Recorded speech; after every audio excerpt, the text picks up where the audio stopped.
The Bottom Line with the Gordils is transmitted from Monday to Friday from 8 to 9 p.m. in Radio Latina 5.0. From Latinos to Latinos. The Bottom Line with Deb Gordils is sponsored by El Sueño Americano newspaper, the best newspaper in analysis in the state of Illinois, with over 20,000 copies of each edition. El Sueño Americano is available in all versions: El Sueño Americano Lake County, El Sueño Americano Pilsen, El Sueño Americano Southeast, El Sueño Americano Aurora, and sooner in many more regions. El Sueño Americano, the other side of the news, the best analysis on region, state and national politics. El Sueño Americano is your alternative information, and the championnews.net, the conservative voice of Illinois news and commentary of education, pensions, and politics. Hello and welcome. Thank you so much for joining us today. It's Monday, and this is Deb Gordils on our political talk show right out of Chicago. We're heard in Hammond, Indiana, all over the city of Chicago, right up through northern Illinois and southeast Wisconsin. So I want to thank all of you as you're listening here on numerous stations. And don't forget, if you miss our show from 5 to 6 o'clock today, or you want to hear it again or have somebody join us, it's played by RadioLatina5.com. from 8 to 9 p.m. in the evening. Today on my show, I have a special guest, just absolutely brilliant man who I have a lot of admiration and respect for. I have Jay Stone on the show today. Jay, you want to say hello? It's a pleasure to be part of your show. Thank you so much, Jay. And Jay, you and I have gone back a couple years now. Our mutual interest here is, of course, fighting the Board of Elections. Yes. Yeah, I currently have a federal court lawsuit going challenging the signature requirement for mayor. Yeah, and you know, a lot of people don't understand the signature requirement. I mean, they think, well, you go out and you get a bunch of citizens to sign your sheets, and then that way you can show that you, in fact, have a serious candidacy in place. But that's not really the case, and you and I know that. What are some of the very right off the top basic problems with the signature requirement? It isn't in collecting them, because I know that Roy Pletch in House District 2 in 2012, Roy Pletch collected 3,000 signatures to get on the ballot for a House reps race. He's the only guy. I mean, he'd been the only Republican, so there would actually be a race in House District 2. Roy Pletch was a principal, longtime principal at a school out there by Midway Airport. 3,000 signatures this man obtained. So he didn't have a problem getting the signatures, as extreme as they were, and he only needed 500. What's the problem? What's going on with the Board of Elections that a person is forced to get that many and still gets kicked off the ballot? Well, what we're talking about now is called ballot access law, and the courts have consistently ruled that barriers to get on the ballot can't be too restrictive or too onerous. Now, the state of Illinois doesn't use filing fees. You know, for example, a candidate for a mayor of Chicago needs 12,500 signatures, whereas the city that's closest in population, Chicago, is Houston, and the candidate for mayor in Houston just pays, I think, $1,100 filing fee. Or a candidate for mayor in Los Angeles will pay a $500 filing fee and only bring in 300 signatures. And Los Angeles has 1 million more people in population. So once the candidates submit their signatures, and it's part of the nominating papers, the candidates' nominating papers, then the real politics begins. And unfortunately, most people know more about the rules, say, of baseball or basketball or football than they know about the rules for elections.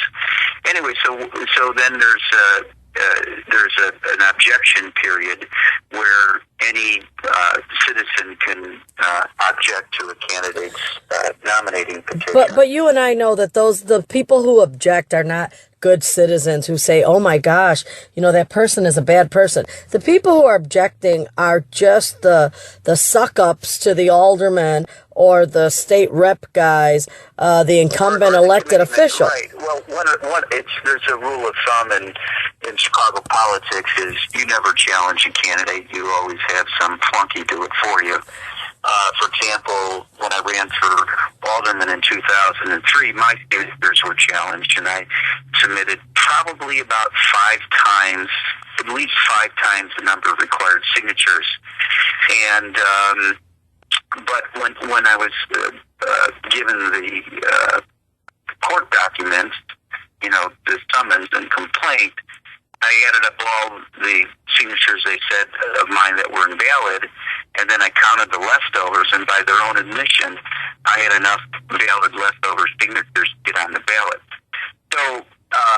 So one of the ways that we can make ballot access easier is simply have filing fees where candidates would pay like 1% of the salary. 1 year's salary to filing fees, many cities and states do, or a combination of filing fees and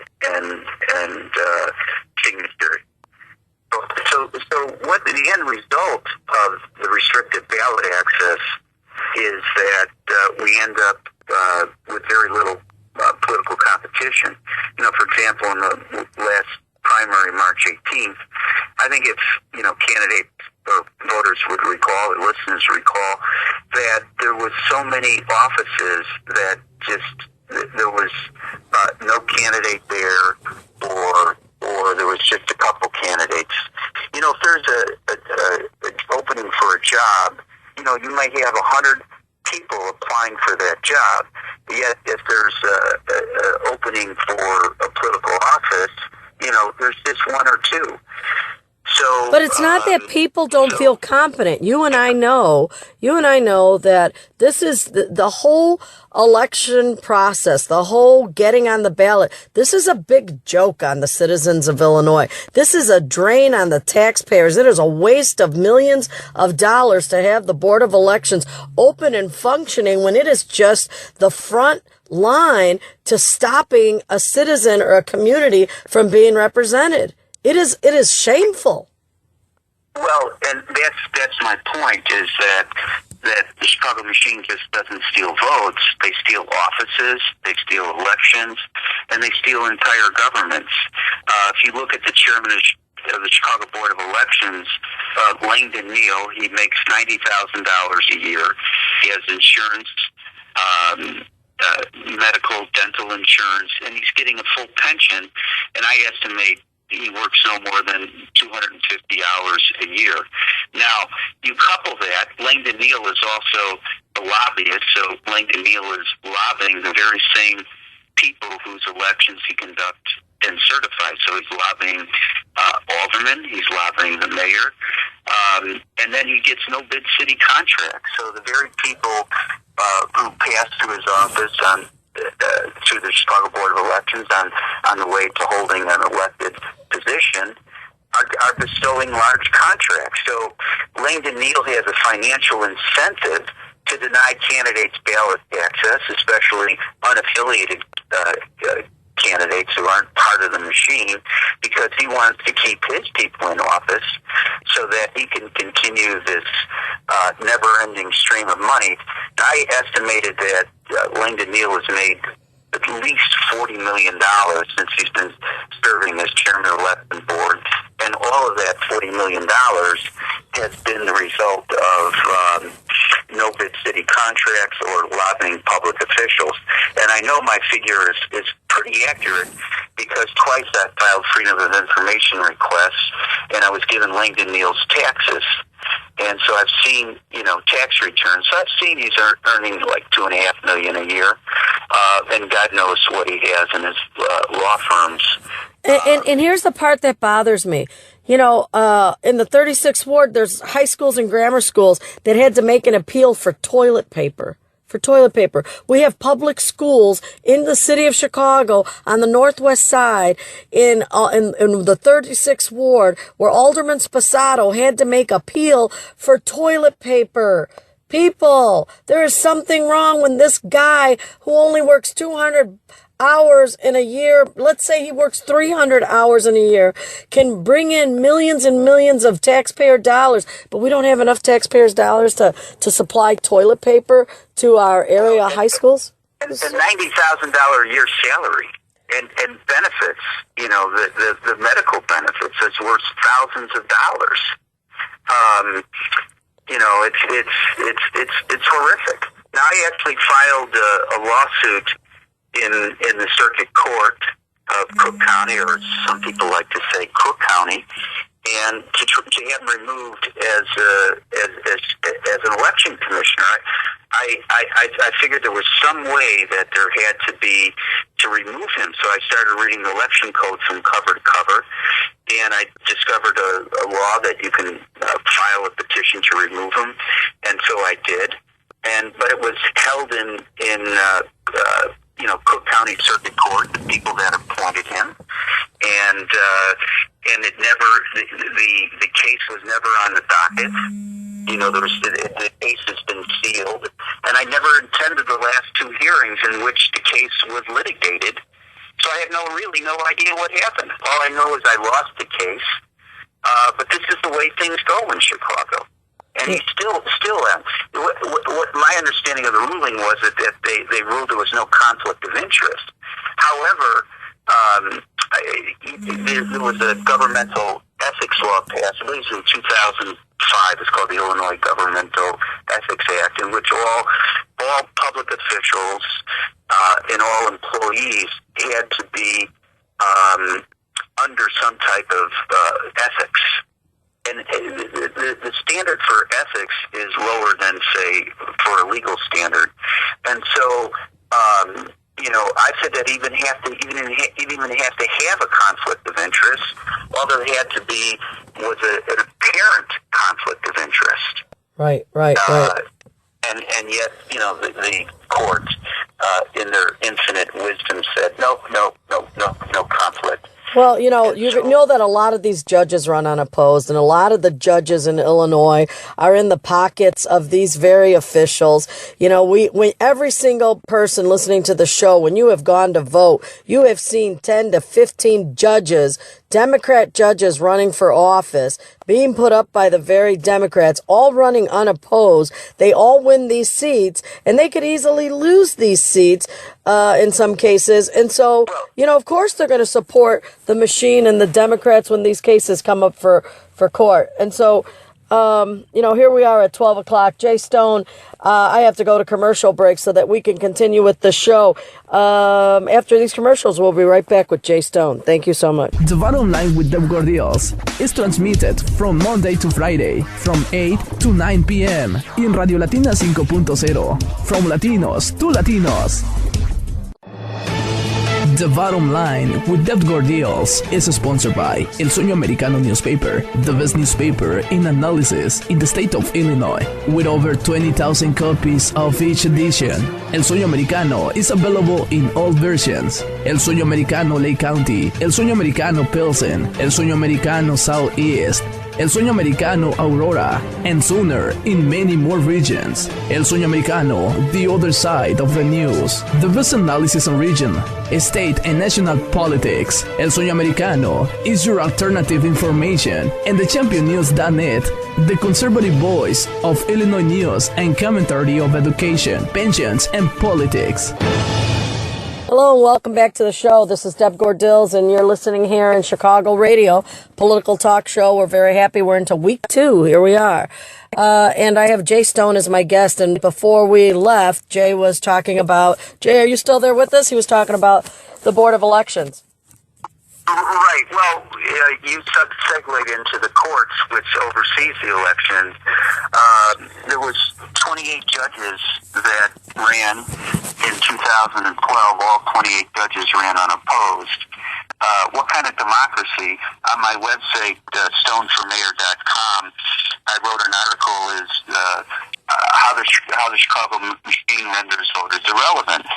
And the reason why I said that is 78% of the Democratic candidates for state rep ran unopposed in 2012, so that was 28 out of 36. So in 28 of those elections, voters were irrelevant on election day. And then for the state Senate, 18 of 20 candidates, or 90%, ran unopposed. So that means in 18 of the 20 elections, voters were irrelevant when they went to cast their ballot on election day. And it just keeps getting worse. I think in 2014, if something is not done, there'll be a higher percentage of candidates, Democratic candidates, running unopposed. And as you know, that the Chicago machine has a supermajority. The State House of Representatives led by Michael Madigan, and then the state senator from Chicago is in charge is the president of the Senate. But so they draw their strength. Not quite a majority of the Illinois General Assembly are from Chicago. You got a question there, Deb? No, I'm listening. I absolutely agree with you that we have a big lopsided form of government, and some listeners need to understand this isn't a whining party of people that are asking you to reevaluate when you vote Democratic. And maybe in another balanced state where Democrats and Republicans equally hold the power, then you could sit there and say, well, it really doesn't matter about the party. It matters about the issues.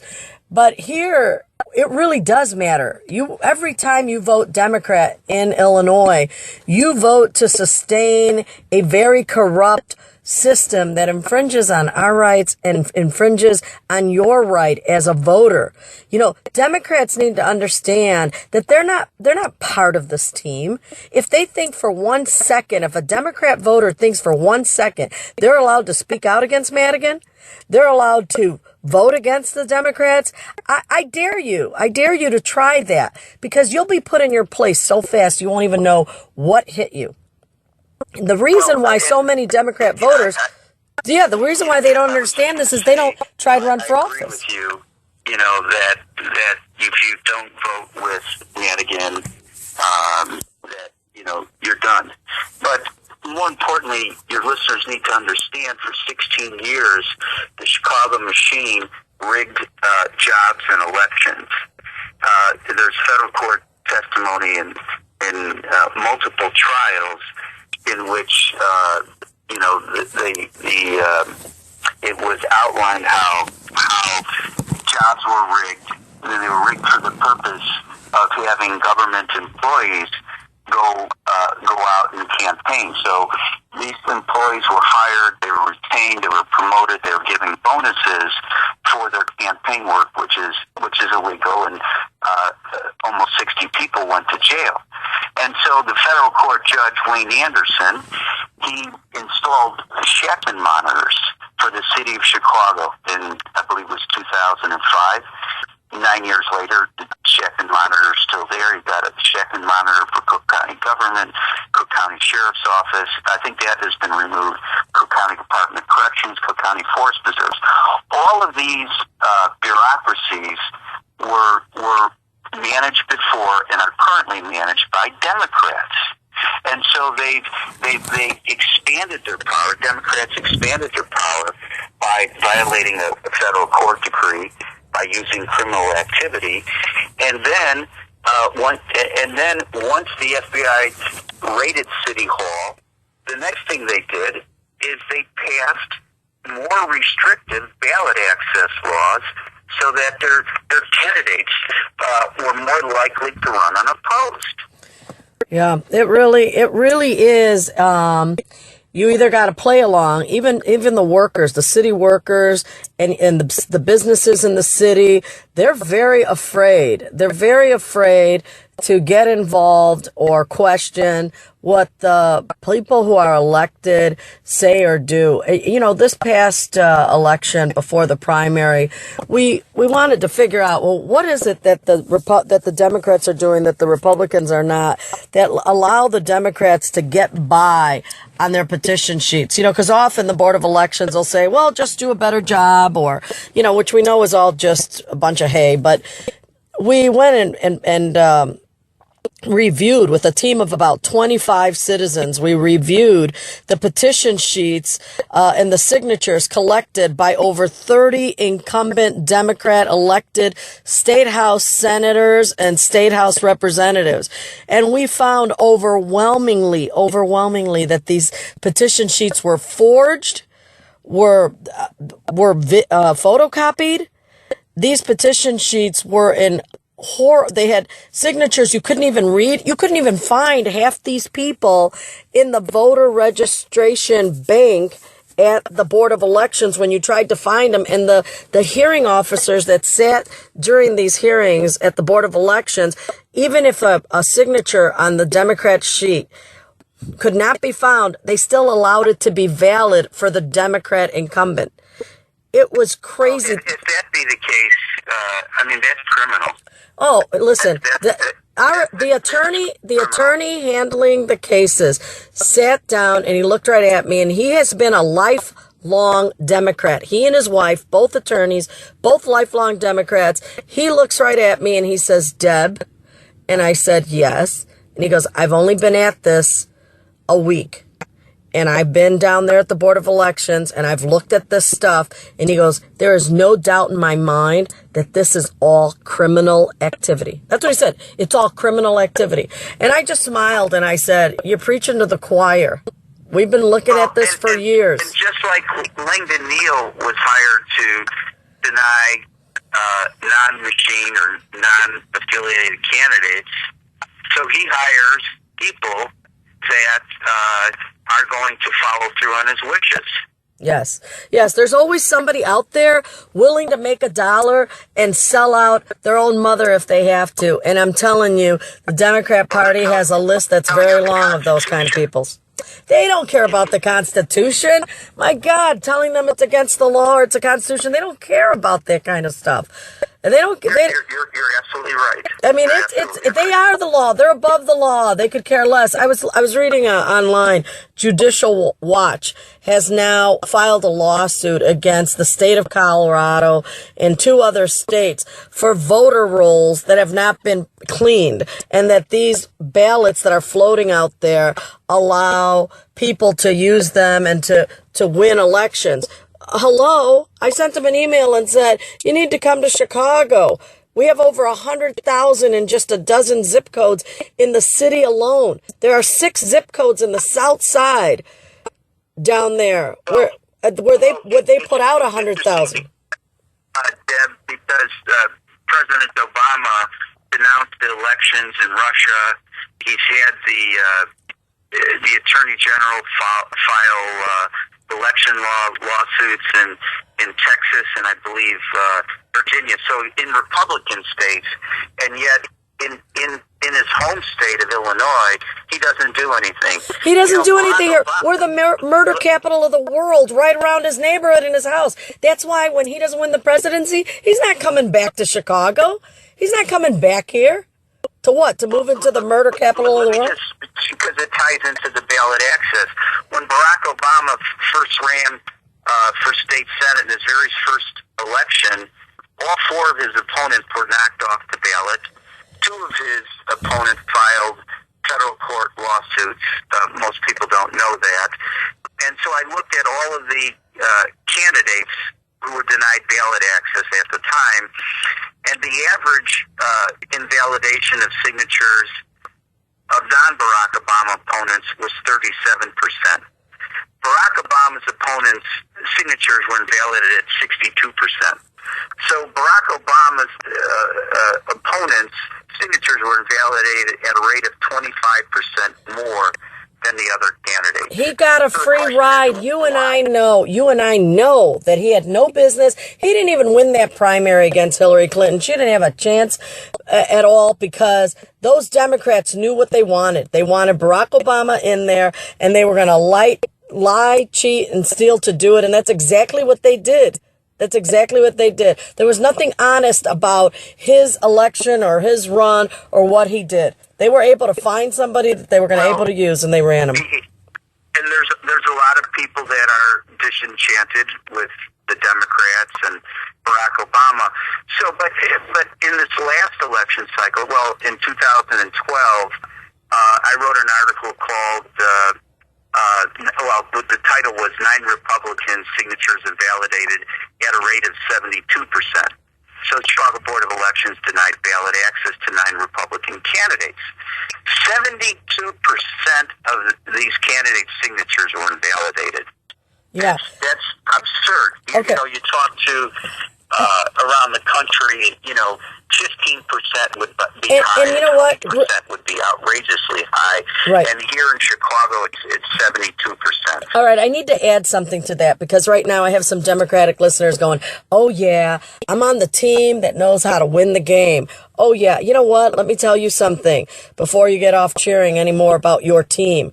Your team is about themselves because if you tried to run as a Democrat against a Democrat incumbent, they'd slap you so fast and so hard down, they come on you even worse than they come down on Republicans. There isn't a single Democrat in the city of Chicago, regular Democrat voting citizen, lifelong Democrat, that can beat any Democrat incumbent if the Democratic Party doesn't say they're allowed to run. You, as a Democrat voter, have no business running, will not be able to run, and I challenge you to try to run against an incumbent without the permission of your ward boss, without the permission of your party. It's not going to happen.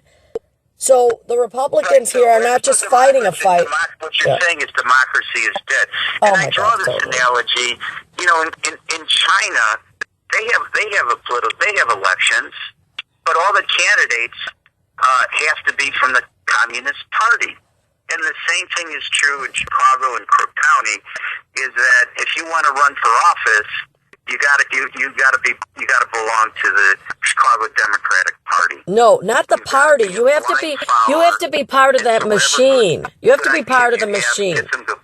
Look, Edwin Reyes just lost. He got into a battle with the ward boss because he fired the guy because he wasn't doing anything. And the ward boss said, I'm bringing somebody against you. Here his own party went up against him and he lost the race. Edwin Reyes lost his incumbent seat because the party, the official bosses, the ward bosses got mad at him. You don't have the ward boss's blessing. You're not running. I don't care who you are. And if you're an incumbent Democrat and you try to snuff them in any way, you're going down too. And Eddie Reyes learned that lesson this last election. Listen, we're going to have to go to commercial breaks. We'll be right back with more on Chicago politics with Jay Stone. You've been listening to Deb Gordils here on Political Talk Radio, Chicago. The Bottom Line with Deb Gordils is transmitted from Monday to Friday from 8 to 9 p.m. in Radio Latina 5.0, from Latinos to Latinos. The Bottom Line with Deb Gordils is sponsored by El Sueño Americano newspaper, the best newspaper in analysis in the state of Illinois, with over 20,000 copies of each edition. El Sueño Americano is available in all versions: El Sueño Americano Lake County, El Sueño Americano Pilsen, El Sueño Americano Southeast, El Sueño Americano Aurora, and sooner in many more regions. El Sueño Americano, the other side of the news. The best analysis on region, state, and national politics. El Sueño Americano is your alternative information, and the championnews.net, the conservative voice of Illinois news and commentary of education, pensions, and politics. Welcome back after those commercials. This is Deb Gordils, and you're listening to Political Radio in Chicago. My guest is Jay Stone. We have a mutual topic that we discuss often, and that's the Board of Elections. And we were just talking about, it's not about Democrat, Republican here. You have a system in Illinois, a political system in Illinois that holds all the power and creates bad laws and elections. If you support gun control, then it's the Democratic Party that is trying to make you get disarmed, because you and I know that bad people and criminals out there don't follow the laws anyway. So these laws are created against good people. It is important that Democrats understand that the Democrat voter is powerless against the machine. And the only way that you can prove to them is to talk about Democrats who in fact have been slammed, or destroyed because they have decided to go against the machine. And I challenge all of you Democrats out there to run or try to be slated in any kind of race coming up and see what happens. It's, I'm preaching to the choir when I talk to you, Jim. What you're saying, Deb, is it's not the voters who decide who the candidates and their elected representatives are. What you're saying is it's the ward bosses, it's Michael Madigan, etc. Yes, they do. And the Board of Elections by David Orr that's their little henchman. That's their front line. So when you decide to run for office, you get the papers from the state, and then you fill them out and you turn in all those papers and all those requirements to the henchmen. And then the henchmen knock you out. And then they just sit there and go, what? And so you're saying David or you're saying Langdon Neal, Chicago Board of Elections? Well, the board, I went and asked around, how the hell did the Board of Elections get there? Well, it turns out David Orr, the Cook County clerk, is the person who oversees and appoints in the Board of Election officers and these positions that they have and how it operates. So you need to eliminate David Orr's office, or you can't eliminate the office. Wait but a second. I think it's the Cook County court system that appoints the Chicago Board of Election commissioners. Now, you've got the Cook County Board of Elections, and you have the Chicago Board of Elections. So the Cook County Board of Elections handles elections outside of Chicago, but still in Cook County. Are handled by David Orr. That's 120 places that he controls the tabulation of these votes as they're coming in and the process for them. And so as long as we have a Cook County clerk that adheres and bows down to the powers that be in the Cook County Democratic Party, you're not going to get a fair balance. You're not going to get a fairness, a just system for overseeing this entire process. Well, anyway, the Chicago Board of Elections, most of the denial of ballot access occurs in the Chicago Board of Elections. And quite frankly, the Chicago Board of Elections and Cook County Board of Elections are in the same building, and a lot of the jobs are being duplicated. The Chicago Board of Elections should be eliminated because you're paying people to do jobs. You got $90,000 for the chairman, $72,000 in benefits for two other commissioners. So that's probably another $200,000. You're paying the executive director probably $150,000. That's just for employees. But isn't that the trend in Chicago? I was told that the city of Chicago has more city workers than anywhere else in the country. We just we keep creating jobs and pay it out of taxpayer dollars we don't have. And this job creation allows us to have more voters, more control over more things.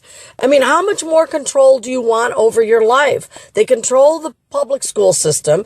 They control the transit system, the RTA, CTA. I mean, you name it.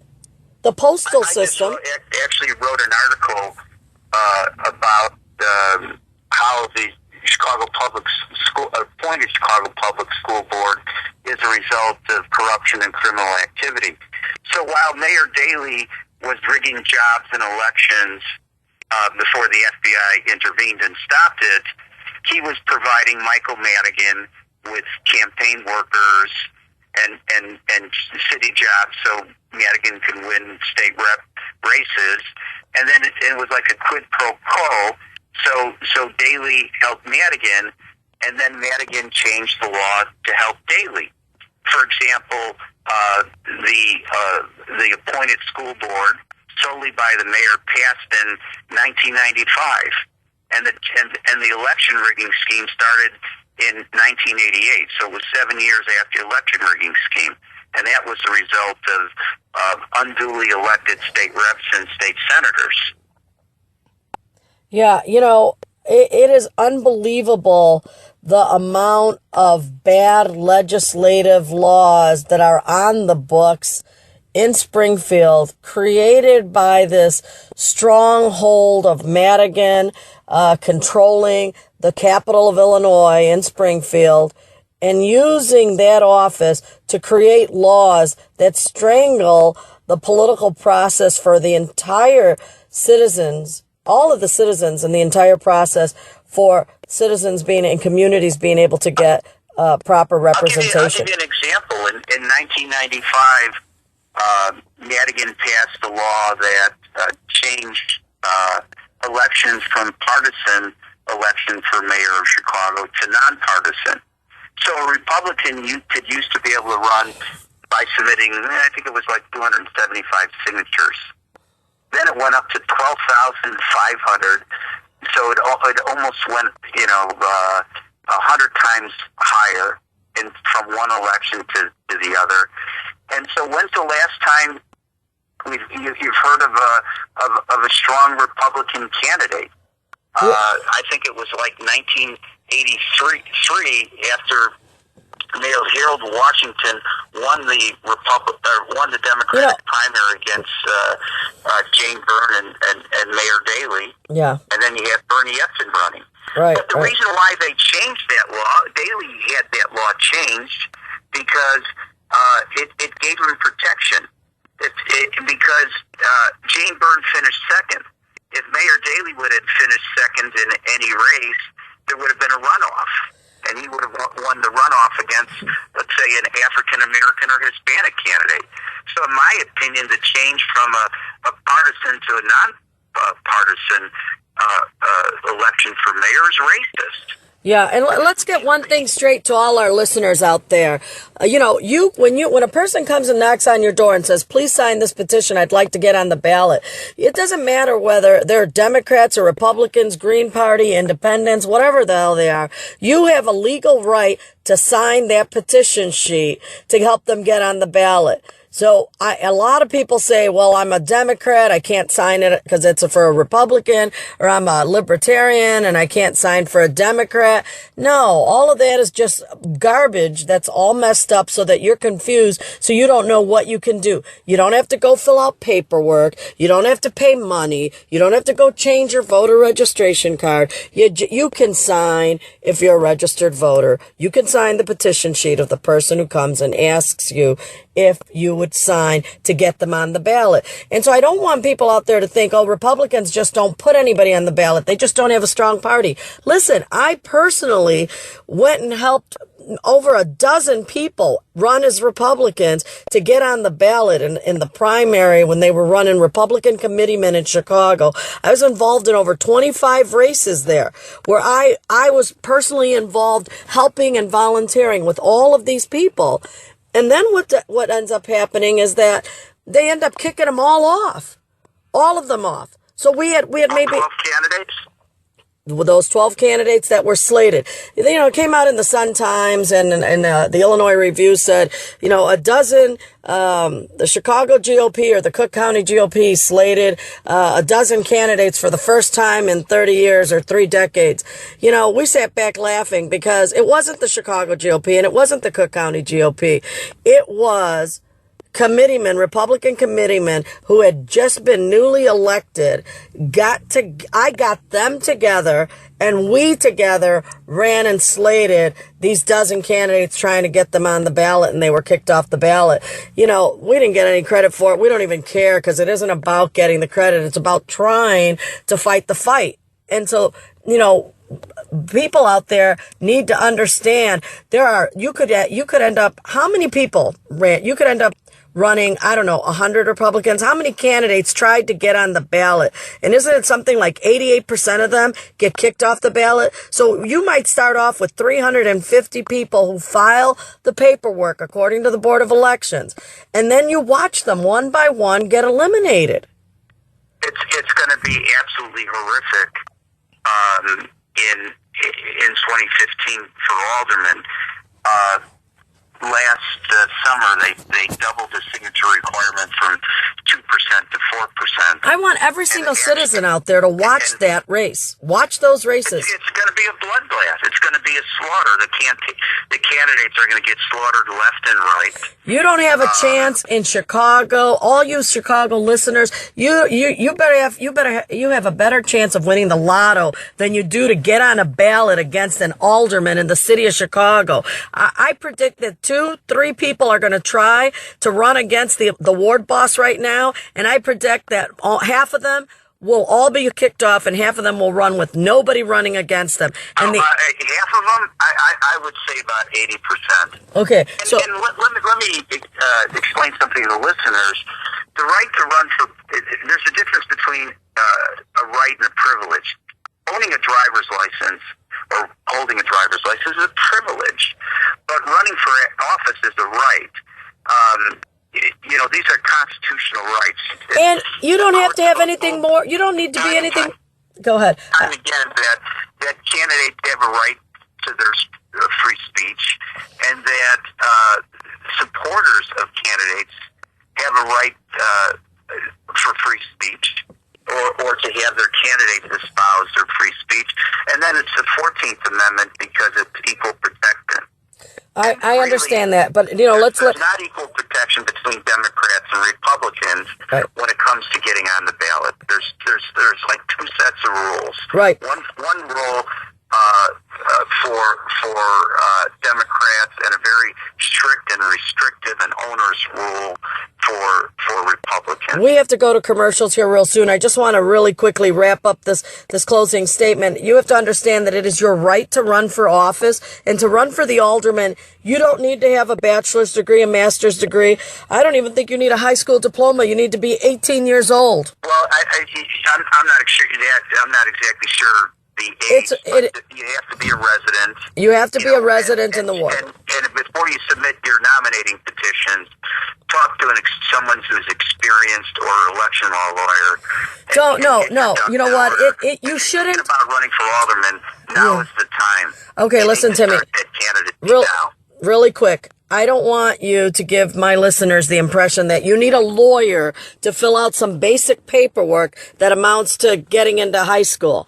It is not that hard. It's not big a deal. I've helped prepare paperwork for hundreds of candidates over the last 5 years. It is a no big deal process. You don't need an attorney to look at it. That's just language used by the Board of Elections to scare you and to use up your resources when you run. Because let me tell you, I don't care who the lawyer is. There is not a single election lawyer in America that is going to get you on the ballot, and even if you spend $1 million to do it, because these darn Board of Election people will take off your own mother's signature as something that was like invalid or perjury was committed in some way.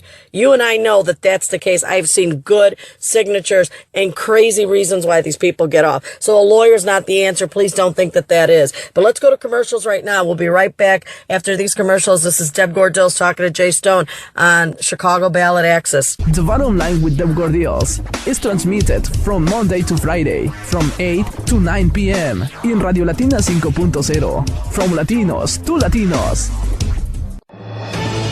The Bottom Line with Deb Gordils is sponsored by El Sueño Americano newspaper, the best newspaper in analysis in the state of Illinois, with over 20,000 copies of each edition. El Sueño Americano is available in all versions: El Sueño Americano Lake County, El Sueño Americano Pilsen, El Sueño Americano Southeast, El Sueño Americano Aurora, and sooner in many more regions. El Sueño Americano, the other side of the news. The best analysis on region, state, and national politics. El Sueño Americano is your alternative information. And the championnews.net, the conservative voice of Illinois news and commentary of education, pensions, and politics. Hello and welcome back. This is Deb Gordils on Political Talk Show Radio. I'm very excited that you've been here. Jay Stone is my guest. He's a very smart and brilliant man, knows everything about ballot access and fraud in the Board of Election processes for getting on the ballot, especially in Chicago, Cook County. And so I'm glad that he's on the show and he's sharing his expertise with you. Jay, are you still here with me? Yes, I am. I would just encourage your listeners to visit my website, stoneformayor.com, and you'll see a lot of information, and it's all backed up with research. You know, when I say, the Board of Elections invalidated 72% of the signatures, I can let you can view the documents, the hearing officer's decision, and the board's ultimate signatures on that. Yeah, it's very important. What else? They can go to your website, because I know it's a fascinating read. If you go to Jay Stone's website, you did give us that website address, correct? Yeah, jaystone.com. Okay. JAYSTONE.com. Okay, very good. Really quickly, talk to me about the signature requirement. Is it something that we need to get away from in Chicago? And you told us why, but is it possible? The quick and simple answer is yes. We should go to filing fees because it's costing taxpayers money. For what the board will argue is that if we've got a lot of candidates on the ballot, it's expensive. Actually, it's far more expensive to deny candidates ballot access, and the board and the machine has a vested interest in denying candidates ballot access because they're denying non-affiliated or non-machine candidates. So the simplest way is a filing fee. You can distinguish serious candidates from frivolous ballot candidates, and you're not spending millions of dollars kicking candidates off the ballot. How much money do you think Illinois taxpayers would save in the city of Chicago alone if they got rid of the Chicago Board of Elections? It'd be millions of dollars. Millions of dollars a year? And also, and the onerous and restrictive ballot access, and that would save millions of dollars. How many millions a year? Listeners could go down to the Board of Elections and really observe the hearings for themselves if they wanted to do it. Yes, they can. And tell me, how many millions of dollars a year do you think the city of Chicago would save to get rid of the Chicago Board of Elections? Well, the Chicago Board of Elections, I believe, has about 160 employees. So you're talking. Well, we could actually look at the budget, but some of those jobs would need to be picked up by the county because you'd have. If we eliminate the Chicago Board of Elections, then the county would have to conduct and certify elections in the city of Chicago. But like I say, there's a lot of redundancies there. After I wrote an article about getting rid of the Chicago Board of Elections, there was some talk about it, and then Chicago Board of Elections now is sharing some costs with Cook County to save some money, but in my opinion, it's just a smokescreen. Oh my gosh, yes, come on, you know it. They need to go to the filing fees. I heard it was something like 47 states have filing fees. We're only like dinosaurs right now the way we're operating. Right, a candidate could be kicked off for stapling. Because a rule states that the petitions have to be bound. Well, if they're not bound by something other than a staple, they would be invalidated. A candidate could be kicked off for not numbering petitions. So, and in other cities and other states, what they do is if a candidate makes a clerical error, they would give the candidates like 2 weeks to correct any deficiencies in the nominating petitions for clerical error, and then they would be allowed to continue on the ballot access process, but not Chicago, not the state of Illinois, because they want to keep as many candidates off the ballot as possible, So that's why when the listeners, go to vote, like last March 18th, you saw there was so many offices in which there was only one candidate running, or if you're on the Republican side, you saw many offices in which there was no candidates running. And let me remind our listeners too that in March 18th, all those electronic voting machines that you were using were purchased in Venezuela by Victor Chavez. Yeah, that's right, Venezuela, the very government that is shooting their citizens in their heads because they are trying to take away the only form of democracy they have there. We bought those machines back in the 80s. It was brokered by Victor Reyes, who I think is still lobbying in Springfield, and his kid works for... Victor Reyes was named in the federal court corruption trials.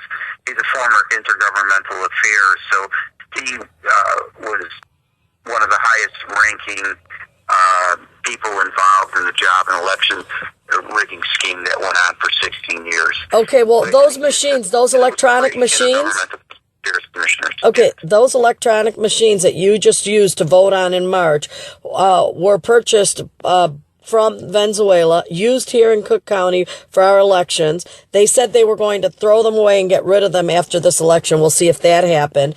And then it was when there was first some issues brought up about these electronic voting machines being owned by the communist country of Venezuela, they ended up selling them to a company in Ohio. However, the software that is used in those voting machines still today that helped tabulate our elections is still owned by members of the Chavez family. I mean, this is crazy. Absolutely crazy stuff. People don't know it. And so I commend the listeners for taking the time to learn about the election process that's having a direct result on their lives. That get involved, learn more, educate yourself, and it will be frustrating at times, I promise you. Yeah, well, you and I know that often. And then there's so much going on in Chicago politics, so much that we haven't even covered yet. I do have 200 radio segments archived that they have with La Campeona and Radio Latina, and I think that they're attempting to upload all of those off of their systems right now. So there's a lot of information on there. I think you've been on my show before when I did those segments when we were not in Chicago. I thought a lot of the information that we share here is of so much use to Chicago listeners. It was a disservice not to be in the city, and so we're really grateful to the donors who've stepped up and provided the sponsorship to have this program running in Chicago. Jay, I'm so excited that you were a part of this conversation. Tell me a little bit about what you have here in store. I know you were talking about the Navarro case with me, how you thought the attorneys who handled it filed it wrong. Tell me once again, what would have been the way to file such a case that may produce a victory? Tony Navarro was a candidate for state rep or state senator, and there's a law after the FBI raided City Hall and stopped the job and election rigging scheme. Michael Madigan, House Speaker Madigan, turned to election laws as a way to keep the upper hand. And one of the, besides raising the signature requirement for House of Representatives by 67%, he raised the signature requirement for the state Senate by 100%. And then there was a law passed, I believe it was, I'm not exactly sure, but anyway, the law said that candidates appointed by the party now have to submit signatures. And I don't think that's a bad law in and of itself. However, the problem isn't with the law, the problem is with the number of signatures that are required to pass. And I believe those signatures the signature requirements for the state House and state Senate are well beyond the constitutional limits set by the United States Supreme Court. That's right. And, over and over again, laws in Illinois are created that are unconstitutional. We have a slew of laws that are unconstitutional. And unfortunately, the only way, just because they're unconstitutional, doesn't mean they get erased from the books. It means that a citizen needs to object to it, needs to bring it into federal court, and needs to say that it's unconstitutional. Then it needs to go through the channels to see. In fact, that costs a lot of time and money. And your average citizen just isn't going to go pick a law and fight it. And so they get to violate the Constitution as long as nobody's paying money to go to the courts. Well, let me give you a very simple and real example. When Barack Obama won the election in 2008, there was a debate whether or not to hold a special election. Well, the United States Constitution says, there's actually an amendment that says, all senators shall be elected by the people of their state. Well, Illinois didn't do that, and that decision was made by the Democratic leaders of this state, including Pat Quinn, who's running again for governor. And so there was a federal court lawsuit filed, and yes, it was upheld that there should have been an election. So there was a special election and a general election held on the same day, and Senator Mark Kirk won both of those elections. But it just goes to show that what the Democrats in this country, in this city, in this state, feel about the voters and feel about democracy. Democrats used to mean to me, they were ethical and moral, and they fought for democracy, and the rights of the people. Well, that was in the 1960s, and so, I grew up in the 60s. That died with John F. Kennedy. That died with John F. Kennedy. Yeah, that died with John F. Kennedy and Martin Luther King and that whole group. If you're a fan of JFK and Martin Luther King and Bobby Kennedy, then run from the Democratic Party today, because this party is nothing of what it was back in those days. It is just, it's corrupt, and again, we're running over our time. I got to go to commercial breaks. So, just another reason to know why Barack Obama should have never been the president of the United States. But Jay Stone, thank you so much for being on my show today. Unfortunately, we're going to have to go to some more commercials and, wrap up the show for today. Jay, tell me your number again where they can reach you. Well, I'll just send them to my website, jaystone.com for mayor, jaystone.com for mayor. That's, go to my website. You can Google my name. I'm not that hard to reach. Okay, thank you so much, Jay. And again, it's been a pleasure talking to you. So bright, continued success, please, in all you do. And you've been listening to Jay Stone. This is Deb Gordils. We're going to commercials. We'll be right back after that for our closing statements. Thank you. The Bottom Line with Deb Gordils is transmitted from Monday to Friday from 8 to 9 p.m. in Radio Latina 5.0. From Latinos to Latinos. The Bottom Line with Deb Gordils is sponsored by El Sueño Americano newspaper, the best newspaper in analysis in the state of Illinois, with over 20,000 copies of each edition. El Sueño Americano is available in all versions: El Sueño Americano Lake County, El Sueño Americano Pilsen, El Sueño Americano Southeast, El Sueño Americano Aurora, and sooner in many more regions. El Sueño Americano, the other side of the news. The best analysis on region, state, and national politics. El Sueño Americano is your alternative information, and the championnews.net, the conservative voice of Illinois news and commentary of education, pensions, and politics. So hello and welcome back. This is Deb Gordils, and I'm so grateful that I had Jay Stone on the show today. I hope you've enjoyed him and the wealth of information that he brings to the table when there's a topic of political inside information on the Board of Elections here in Chicago. So now I am getting ready to wrap up the show. I want to thank you all for being my guests here, because you're all guests here on the show by listening, and I hope that you'll join us tomorrow from 5 to 6 p.m. Thank you. You take care, and God bless, and stay safe out there, and I'll see you tomorrow. The Bottom Line with the Gordils is transmitted from Monday to Friday from 8 to 9 p.m. in Radio Latina 5.0, from Latinos to Latinos. The Bottom Line with Deb Gordils is sponsored by El Sueño Americano newspaper, the best newspaper in analysis in the state of Illinois, with over 20,000 copies of each edition.